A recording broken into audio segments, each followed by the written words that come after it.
मंडळी, जेव्हापासून आपण भात कापणीचा व्हिडिओ टाकला आहे तेव्हापासून लोकांचे सारखे फोन सुरू झाले की आम्हाला ह्या वर्षीचा तांदूळ हवा आहे आणि भाताच्या अनेक जातींबद्दल विचारणा सुरू झाली आहे.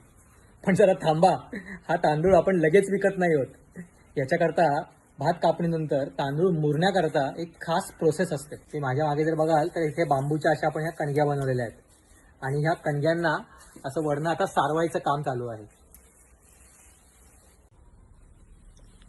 ह्या कणगीमध्ये ही जवळजवळ 5-5.5 फुटाची कणगी आहे. त्याच्यामध्ये भात असे दाबून भरले जातात आणि प्रत्येक 1 फुटानंतर यावरती कडुनिंबाचा पाला टाकला जातो.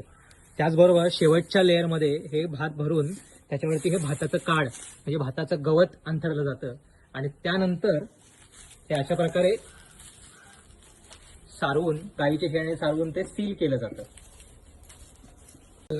ह्या कणगीमध्ये ही बांबूची असल्यामुळे आणि तिला शेणाने सारवला असल्यामुळे पूर्णतः दमटपणा आतमध्ये तयार होत नाही आणि ह्यामुळे आपला भात उत्कृष्ट प्रतीमध्ये मुरतो.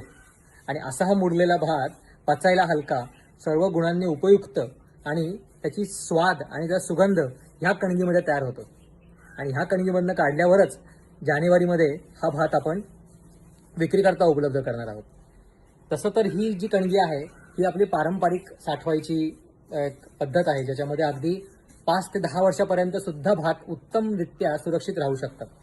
हे आपल्या पूर्वजांनी तयार केलेलं अन्न सुरक्षिततेचं एक मॉडेलच म्हणावं लागेल. तर मग भेटूयात जानेवारीमध्ये ह्या भातांच्या सगळ्या विविध जातींचा आस्वाद घ्यायला.